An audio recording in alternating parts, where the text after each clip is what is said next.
Housing TV Africa, your first in housing development broadcasting.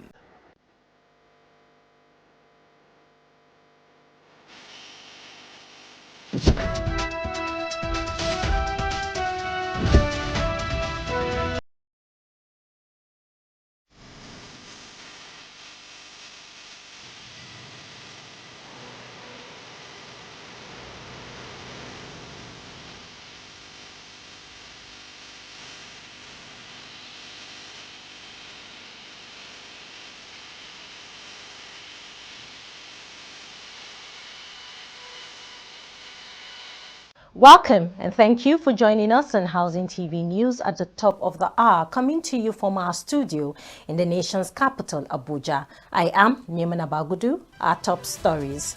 President Tinubu commits to returning out-of-school children to classrooms while equipping them for the future. Senate passes tax reform bills for second reading. Rep screens acting Chief of Army Staff, Lieutenant General Olufemi Oluyede.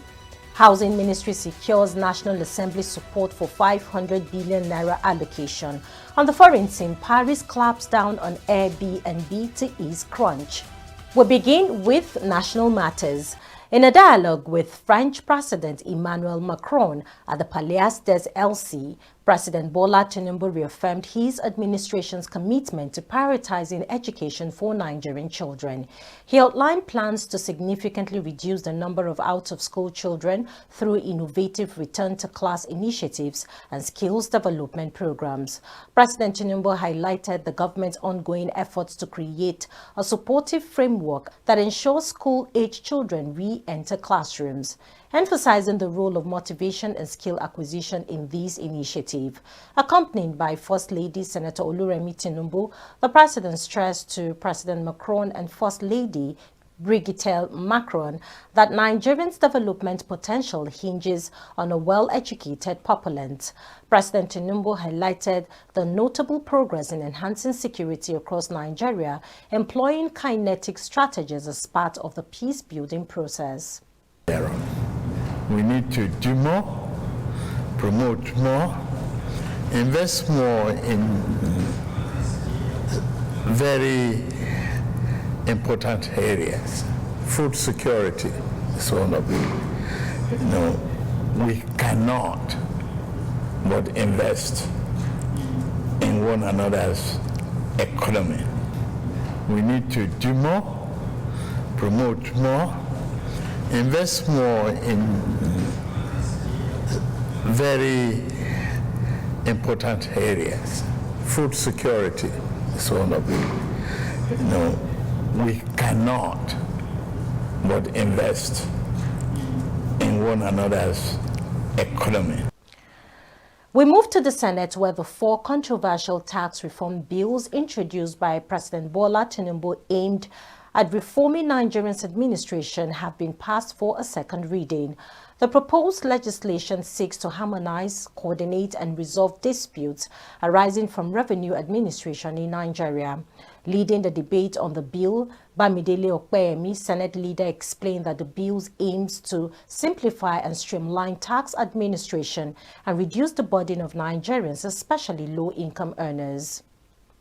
These bills aim to simplify the tax landscape, reduce the burden on small business, and streamline how taxes are collected. In broad terms, Mr. President and distinguished colleagues, the 4 bills seek to ensure uniformity in tax revenue administration in Nigeria in accordance with the provisions of the Constitution, eliminate the incidence of double taxation across the country, deploy taxation as a tool to encourage private sector investments in critical industries, and boost individual disposal incomes through targeted tax exemptions. Contributing to the debate, Senator Ali Indumi argued that the bills should be withdrawn from proper consultation due to controversial clauses on revenue sharing formula, VAT derivation, and what he termed as poor timing for the introduction of the bills. Mr. President, the third problem I mentioned, if the people, through the governors, and then the NEC and the traditional rulers say that the bill should be withdrawn, make some necessary amendments, and then bring it back and we can pass it in 24 hours. That is my position, Mr. President. Meanwhile, the majority of lawmakers who spoke in favor of the bill for second reading stated that what the bill entails is good for this country. All of that changed, Mr. President. The moment oil was discovered in the creeks of the Niger Delta, 1957-58, Nigeria found free money in the creeks of the Niger Delta, and we left taxation, just as we left agriculture and manufacturing. So that's where we are.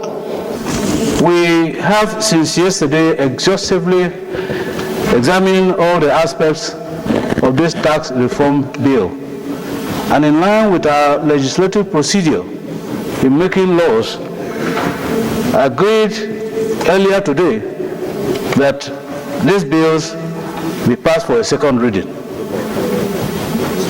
so that when it is referred to the appropriate committee, especially at the third reading, all the gray areas and areas of concern by Nigerians and some concerned citizens should be addressed appropriately at that level. Bill as it is proposed, I am particularly on the issue of reducing the tax burden on Nigerians, removing VAT on food, medicals, education, pharmaceuticals, and electricity were exempted from VAT. So this bill is noble, it's for people because it's trying to reduce the tax burden on Nigerians, so that it is the big earners that are going to be taxed for the purpose of. Then with regard to the issue of pay, people that are not earning more than the minimum wage are also exempted from pay as you earn tax. This will also go a long way in reducing the tax burden on Nigerians. However, the Red Chamber passed the 4 tax bills for a second reading through voice votes. Distinguished colleagues, a bill for an act to repeal certain acts on taxation and consolidate the legal frameworks relating to taxation and enact the Nigeria Tax Act to provide for taxation of income, transactions, and instruments, and for related matters 2024, second reading taken. In another development, the Senate paid glowing tributes to celebrate the lives and times of its former president, the late Dr. Joseph Wires. Senators spoke on his sterling qualities and unblemished national service during a valedictory session in his honor organized by the Senate. The remains of the late Wires were laid inside the foyer of the National Assembly, adorned with the national flag. The Senate Committee on Army, led by its chairman, Senator Abdulaziz Musa Yar'Adua, on Wednesday began the screening of the Acting Chief of Army Staff, Lieutenant General Olufemi Olatubosun Oluyede, for confirmation as the substantive Chief of Army Staff. General Oluyede was appointed Acting Chief of Army Staff on October 30th, following the illness of Lieutenant General Taurid Lagbaja, who passed away on November 5th. In his opening remarks, Senator Yar'Adua outlined his expectations for the nominee, focusing on his professional skills, strategic vision, and proposals for addressing issues such as military funding, personal welfare, and territory. Therefore, this screening exercise intends to bring to bear your professional skills, experiences, and expertise based on your strategic security knowledge and vision towards defending Nigeria from external aggression, maintaining its territorial integrity, securing its borders from violation on land, suppressing insurrection, and acting in aid of the civil authorities to to restore order, among others. Furthermore, your abilities to offer proposals towards finding solutions for military funding and welfare of personnel will be of interest to this committee. Due to the sensitive nature of security matters, the screening will be conducted in closed door, and so you should feel free to express your vision for your designate office in solving the needs of the people in the security sector and the sector itself in order to provide the peace and stability needed for economic growth and development of the country. The screening exercise conducted behind closed doors due to the sensitive nature of security matters provided an opportunity for Oluyede to share his vision for the Nigerian Army. Now, in another development, the Plateau government has signed a memorandum of understanding with the Rural Electrification Agency to boost power supply in rural communities using solar energy. This is contained in a statement by Gyang Biri, the Director of Press and Public Affairs to Governor Caleb Mutfwang, issued in Jos. Signing the MOU on behalf of the state, Mutfwang explained that the move would foster a strategic and long-term collaboration aimed at scaling electrification strategies for the development and operation of sustainable power solutions across the state. He said the initiative is also aimed at providing decentralized solar power solutions to the unserved and underserved rural communities and ensuring reliable and sustainable energy access across the state. Also speaking, the Managing Director of the Rural Electrification Agency, Abba Aliyu, commended Mutfwang for the vision towards revitalizing the energy sector, being a major driver of economic growth in the state.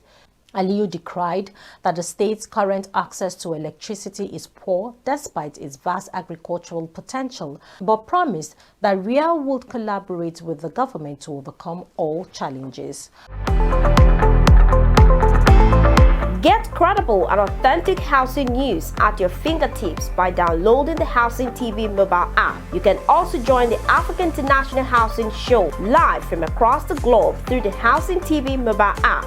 The mobile app features live streaming and trending housing news. You can locate the AIHS venue via the app, network with AIHS seasoned speakers, and live chat with exhibitors. You can also order house or building materials at AIHS via this app.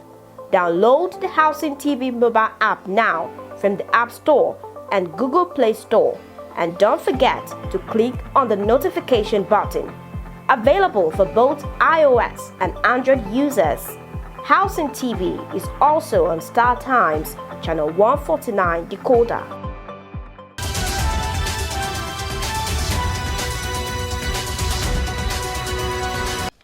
Glad to have you join us back on Housing TV News at the top of the hour. Moving on to the housing sector, the Minister of Housing and Urban Development, Architect Ahmed Musa Dengiwa, has announced that federal lawmakers have expressed their support for increasing the ministry's annual housing budget to a minimum of 500 billion naira, beginning with the 2025 budget cycle. Dengiwa disclosed these during the 2024 conference of the Prosperity and Environment Writers Association of Nigeria, P1, themed Resolving the Financial and Regulatory Dilemma to Achieve Renewed Hope Agenda in Housing, held in Lagos. Represented by the Director of Press and Public Relations at the Ministry, Salisu Badamasi Haiba, Dengiwa stated that the proposed budget increase will enable the government to expand housing projects across all 36 states and the FCT. This expansion will double the number of housing units per state from 250 to at least 500. Dengiwa also highlighted ongoing projects funded by the 2023 supplementary budget, including the construction of 12 renewed Hope estates with 50 billion naira. An additional 27.2 billion naira has been allocated in the 2024 budget to complement infrastructure for these estates, with plans to further expand the program in the 2025 budget. The Housing Development Advocacy Network has urged the Central Bank of Nigeria to review its prudential guidelines on the single obligator limit, warning that the current policy is stifling primary mortgage banks and the Federal Mortgage Bank of Nigeria from effectively financing affordable housing. Speaking during a briefing in Abuja, HDAN's Executive Director Festus Adebayo highlighted the crippling effect of the single obligator limit, which restricts primary mortgage bank from assessing more than 50% of their shareholders' funds for loans on a cumulative basis. He noted that this is at odds with the National Housing Fund Act, which stipulates the limit should apply annually. Adebayo explained the current single obligor limit imposed on primary mortgage banks that requires lending to them to a limit of only 50% of their shareholders. In the FCT, the Federal Capital Territory Administration FCTA has released a list of individuals and entities with outstanding debts related to land titles in Abuja, urging them to settle their dues within 2 weeks from the publication date, November 26th. Among the 9,532 defaulters in the first batch is former Nigerian military ruler Ibrahim Badamasi Babangida, who owes 152 million naira for a plot of land in the high-profile Asokoro area. IBB, whom served as Nigerian's head of state from 1985 to 1993, has been given until December 10th to clear his debt. The FCTA has warned that failure to pay the debts will result in the revocation of the land titles. Defaulters are encouraged to make payment electronically to the FCTA's Department of Land Administration account. Several federal agencies are also listed among the debtors, including the Nigerian Financial Intelligence Unit, the Nigerian Navy, and the Nigerian Police Force. Other entities named include the Lagos Governor's Lodge in Asokoro, the Kaduna State Government, and State House Abuja. The Independent Corrupt Practices and Other Related Offences Commission (ICPC) has arraigned Gimba Yao, the former Chief Executive Officer of the Federal Mortgage Bank of Nigeria, for allegedly diverting $65 million allocated for the construction of 962 residential units at the Goodluck Jonathan Legacy City in Kubwa, Abuja. Yao, alongside Bola Ogunsola, a former FMBN director, and Tari Rufus, managing director of Tea Bread Fortunes Nigerian Limited, was arraigned before Justice James Omotosho of the Federal High Court in Abuja on Tuesday. The ICPC has filed a 5-count charge marked FHC/ABJ/CR/333/24 against the defendants, accusing them of violating the Public Enterprises Regulatory Commission Act and the Money Laundering Prevention and Prohibition Act 2022. The commission alleged that Yao authorized the payment of 3.78 billion naira to Good Earth Power Nigerian Limited, a contractor without the capacity to execute the project, leading to its incomplete status. The Oyo State government has reiterated its commitment to the development of the real estate sector, especially the provision of housing for both low and high-income earners across the 33 local government areas. In line with the policy, the state has concluded all arrangements to host the maiden edition of the Real Estate Conference, which will showcase the state's commitment, policies, and initiatives to develop the real estate sector.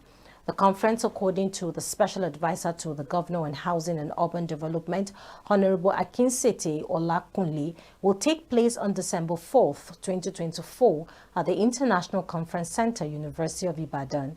He reiterated Governor Seyi Makinde's commitment to informing stakeholders about the policies of his administration aimed at exploring opportunities in real estate for rapid urbanization. To wrap up Housing TV news at the top of the hour, on the foreign scene, Paris unveiled new regulations tightening restrictions on holiday apartment rentals, hoping to ease a housing shortage with measures including fines of up to 100,000 euros for breaches. France's parliament approved a bill this month, allowing cities to clamp down on short-term furnished rentals to combat the lack of affordable housing. Under new rules approved by the Paris City Council, which take effect January 1st, the maximum number of days a primary residence can be rented will be slashed from 120 per year to 90. Owners will be required to declare their properties on a national online registry and prove their properties are primary residences, with fraudsters facing a €200,000 fine. The fine for illegally changing a property's designated use will double from €50,000 to €100,000. Jacques Braudier, Paris Deputy Mayor for Housing, hailed the regulations as a historic win after a more than decade-long push for tighter rules. That's the much we can take on Housing TV News at the top of the hour. Before we go, a quick recap of our top stories. President Tinubu commits to returning out-of-school children to classrooms while equipping them for the future. Senate passes tax reform bills for second reading. Rep screens Acting Chief of Army Staff Lieutenant General Olufemi Oluyede. Housing Ministry secures National Assembly support for 500 billion naira allocation. On the foreign scene, we saw Paris clamps down on Airbnb to ease crunch. For more news in the housing sector, subscribe to Housing TV Africa on YouTube and follow Housing TV Africa on all social media platforms. Do not forget to download the Housing TV Africa mobile app on Google Play Store and Apple Store to stay connected wherever you go. I am Mimuna Bagudu. Bye for now.